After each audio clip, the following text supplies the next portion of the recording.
আসসালামু আলাইকুম গাইস। তো আজকে আমার সাদিক আছে ফ্রম নাইজেরিয়া। বিদেশের মাটিতে আপন লোক থাইকা কিন্তু বিদেশি লোক আরো বেশি ভালো, মানে বাইরের মানুষ আরো বেশি ভালো। আপন মানুষ আপনার জীবনে হেল্প করতো না। আয়ো সিধা এই দেখুন। কেবল হাল হাবিবি كويس الحمد لله.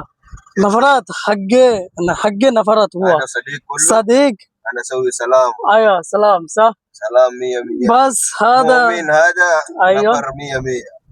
هنا كده هنا বুঝছেন, এই বুঝাইতেছি। মানে আপনার আপন মানুষের থেকে আপনার দূরের মানুষ আপনারা কিন্তু বেশি পছন্দ করে। আপন মানুষ আপনারা কোনোদিনই পছন্দ করতো না।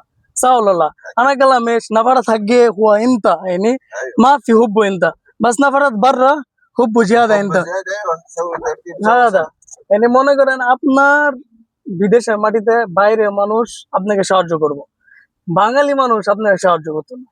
এটাই বুঝেন, কারণ বিদেশের মাটিতে বাইরের মানুষ আপনারা যেরকম এহতারাম যেরকম ভালোবাসবো, নিজের লোক কিন্তু এরকম করতো না। বিদেশি বিনদেশি দোস্তি ভালো, বিনদেশি মানুষই ভালো।